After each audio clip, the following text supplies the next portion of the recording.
بسم الله الرحمن الرحيم. اهلا بكم اعزائي المشاهدين في حلقه جديده من برنامجكم الكوره مع ميجا. ومباراه النادي الاهلي وسيمبا التنزاني واللي انتهت بفوز النادي الاهلي 1-0 في الدور ربع النهائي من بطوله دوري ابطال افريقيا. الاهلي في اسوأ حالاته النهارده كان وقدر يفوز على سيمبا في تنزانيا 1-0 بهدف احرزه احمد نبيل كوكا في الشوط الاول.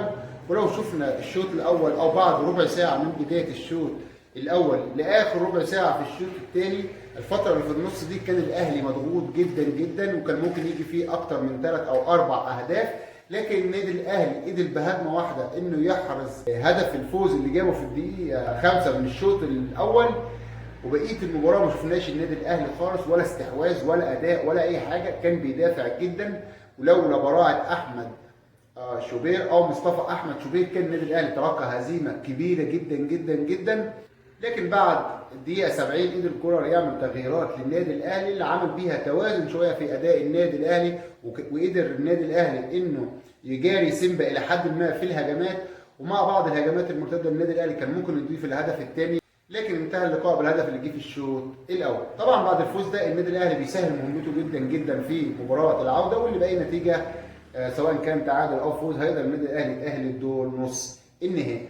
طيب ناس كتير هتسال تقول النادي الاهلي اداؤه كان سيء جدا جدا النهارده. هقول لك ان المباراه كانت ظروفها صعبه جدا جدا نظرا لوجود عدد من لاعيبه النادي الاهلي كانت موجوده مع المنتخب، واللي رجعوا يوم 26 بالليل وسافروا 27 الصبح، يعني اتمرنوا 28 ولعبوا المباراه النهارده 29. على الاقل كان في 6 لاعبين اللي كانوا في الملعب النهارده كانوا بيلعبوا اساسيين مع المنتخب، واللعيبه كانت مجهده فعلا جدا جدا. لكن احنا بنلتمس العذر للعيبه دي، ولكن في النهايه برضو النادي الاهلي دايما في اصعب الظروف وفي اصعب المواقف بيقدر انه يتغلب على الظروف والمواقف دي، وبيقدر يطلع بالنتيجه اللي هو عاوزها من اي مباراه. طبعا في حال تاهل النادي الاهلي بعد مباراه العوده ان شاء الله، مباريات الاهلي الفتره القادمه سواء ان شاء الله في الدور قبل النهائي ان شاء الله ونتخطاه والدور النهائي هتبقى مباراه العوده في القاهره.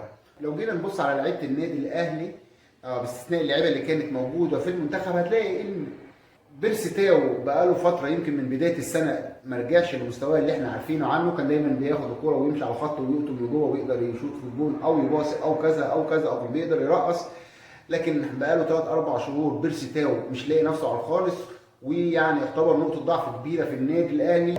يعني المفروض ان مارسيل كولر يريح بيرسي تاو شويه ويقعده بره، وطاهر محمد طاهر لما بينزل مكانه ما بيأثرش وبيعمل برده مجهود كويس. كمان موديست يعني خلص فيه كل الكلام، ما نقدرش نقول فيه اي حاجه. يعني اللي بيشجع النادي الاهلي او ما بيشجعش النادي الاهلي سواء عدو او حبيب للنادي الاهلي كله شايف ان موديست لا يصلح لقياده حكومه النادي الاهلي على الاطلاق. اما لو جينا نبص على ابرز نجوم النادي الاهلي النهارده هتلاقي ان مصطفى شوبير كان يعتبر من افضل اللعيبه اللي كانت موجوده النهارده، لانه تصدى لكرات خطيره جدا جدا، وهذا الشبل من ذاك الاسد. وان شاء الله مصطفى شوبير هيبقى حارس مرمى مصر الاول الفتره الجايه، بس ياخد الفرصه. والراجل من ساعه محمد الشناوي منصاب وهو شايل النادي الاهلي على كتافه في كل المباريات، حتى من قبل الشناوي ما ينصاب كان مصطفى شوبير لاعب لقاء اول لقاء يعتبر رسمي او جماهيري او كبير جدا، كان في نهائي دوري ابطال افريقيا اللي كان قدام الوداد، وقدر قدام الوداد ان يعمل مباراه كبيره جدا جدا وكان نجم اللقاء وقتها. يعني مصطفى بيلعب في اصعب الاوقات وقت لما بينصاب الشناوي وبيكون قد المسؤوليه، ومن ساعه ما الشناوي انصاب في بطوله كاس الامم مع المنتخب وهو شايل النادي الاهلي على كتافه وبيقدم مباريات كويسه جدا جدا. نتمنى التوفيق لمصطفى وان شاء الله يبقى قد المسؤوليه ويحرس منتخب مصر في الفتره الجايه. اما بالنسبه لرامي ربيعه اللي مش محتاج اتكلم عنه، لكنه عائد بقوه الصاروخ واعاد الاتزان سواء للمنتخب في المباريات الوديه اللي اتلعبت الفتره اللي فاتت او مع النادي الاهلي منذ اصابه ياسر ابراهيم، وقبلها حتى كان بيلعب على فترات متقطعه. لكن رامي ربيعه اخطائه اللي كانت معهوده او يعني كان كل فتره بيعمل خطا الكره تنقطع منه او يباص الكره خطا كانت بتيجي جون في النادي الاهلي، لا الفتره دي يعتبر هو اللي شايل النادي الاهلي.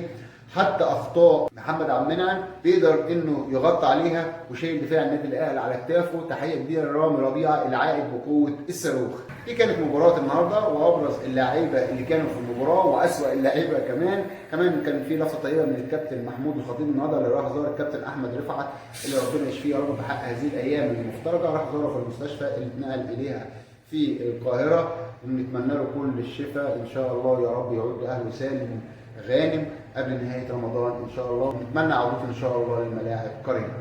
اصحابي وحبايبي اللي اتفرجوا على حلقاتي، يا ريت تكمل الحلقه للاخر، تدعو احد اصدقائك للاشتراك في القناه وتشير الحلقه على اي من منصات التواصل الاجتماعي، واشوفكم في حلقه قريبه ان شاء الله. كوره مع ميكا.